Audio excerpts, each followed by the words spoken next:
Oh my God. I have no idea what I'm going to talk about. So I just want to let you know that we're taking a journey together and we'll end up where we end up. Thank you so much to Rain and to Lululemon and everyone who put together this event. May, as he mentioned, is Mental Health Awareness Month, so I'm very, very, very glad that we are creating these spaces for people to come and speak openly and all that. I think what I'll talk about, I'll kind of focus-ish on two different things. One is honoring my mother. And number two, I think, will be, and my 6-year-old is here in the crowd, so I'm going to try not to use too many words, but how to encourage women to go sit their ass down somewhere, okay? All right, number one, May 1st is today, and my mother, as of May 20th, would have been 61 years old, 61 years old, had she not succumbed herself to the effects of depression and alcoholism. So that seems to kind of be a theme. So I grew up happily, I have a brother who's 6 years younger than I am. Wonderful childhood, grew up in Charleston, South Carolina, spent time in New Orleans, Memphis, etc. Wonderfully happy, dance team, cheerleader, all that good stuff. No idea this stuff was going on beneath the surface. God bless my parents for being able to, I hate to say hide, but to shield us from that so that we could be happy children and grow up and be successful. But as I approached college age, as I went to medical school, I soon learned that this was happening and she was dealing with this. And because I was the budding doctor, I was going to fix her. I was going to fix her, right? So I knew all these medical things and I knew about all these meetings and I was going to hold her hand and take her to places. But what I soon learned is that if that person isn't ready to change, there's nothing you can do about it. You can pray, you can go to AA with them, you can find the hidden bottles under the bed, you can throw the bottles away, you can shield your younger siblings, from knowing what's happening, but she just couldn't kick it. And so sadly, during my second year of residency, I was here at UNC for a family medicine residency, found out that her liver just could not take it, And so again, because I'm the doctor, I knew all the medical stuff. I knew what was happening. I knew how her organs were failing.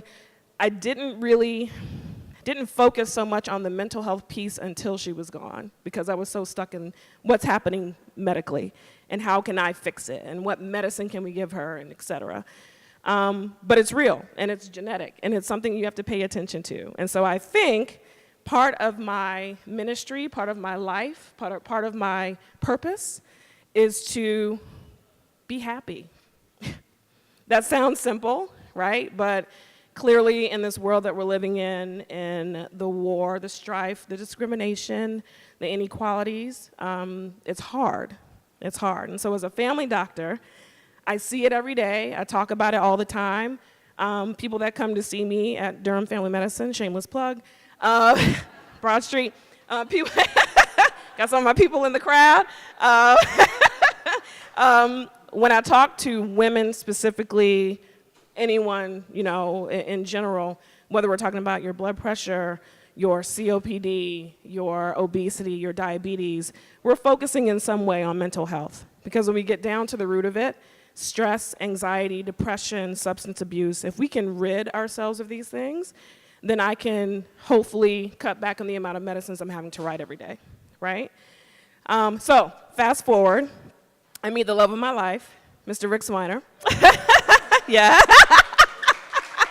You got more applause than I did. Love of my life, who told me I could not move to Atlanta because I thought Atlanta was the Mecca and that was where I was going to live and flourish and be around all these hip-hop stars and be wonderful and fabulous. He said, no, Raleigh-Durham is where we're going to be, so slow yourself down.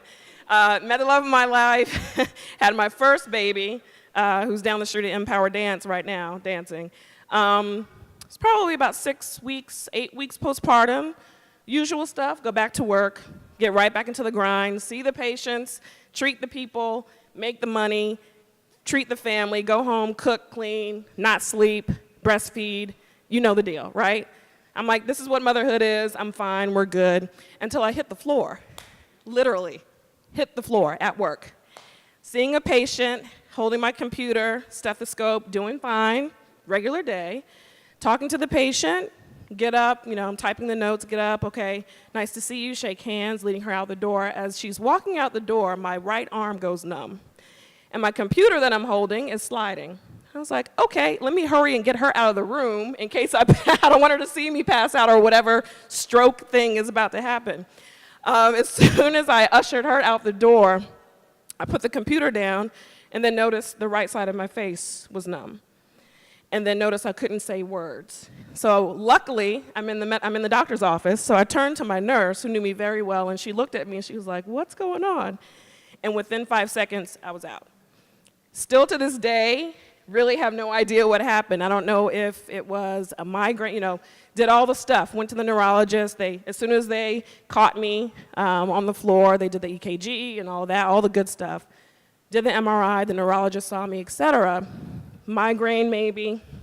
TIA, which is a mini stroke, maybe. Compressed nerve, maybe.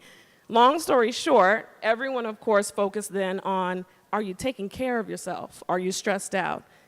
Clearly, we knew what the answer was, but because I'm a working mom, this is what I'm supposed to do, this is how life is, this is what my mom did, she made it all happen. My father, who isn't a man of many words, was very vocal, even sent me an article he read on women in the workplace from Newsweek, and it talked about this issue of the Superwoman. And I don't know if he meant that he thought I was the Superwoman, or I was going to become the Superwoman and suffer these horrible effects medically, mentally, emotionally that come from that. But that moment was poignant. It literally was a life-changing moment. And it caused my husband to literally tell me to sit my ass down somewhere, right? I was at home, I was running and moving and cleaning and cooking, and he said, stop, sit down, okay? So now I live that life. Probably sit down too much, but I live that life of trying to take the moments to slow down. What are you saying over there? It was a get up. You're like, get up. You told me to sit down. I wouldn't sit down. But no, sitting yourself down somewhere is literally the ministry that I preach now. The ministry of joy, the ministry of being happy, taking out time for yourself. As our previous speaker mentioned, you will burn yourself out. I've seen it happen in the doctor field. I've seen it happen with working moms. I've seen it happen with black women who are trying to save the world. I've seen it everywhere. Take the time to sit down and take care of yourself, because the Superwoman has both pros and cons. There are about 12 to 18 million of us that will deal with depression yearly. 1 of 8 will be women. And so it's a very serious thing. There's more suicide now than ever. We really need to take the time to sit and enjoy and be with each other and be with yourself. So if you don't learn anything else tonight, take care of yourself.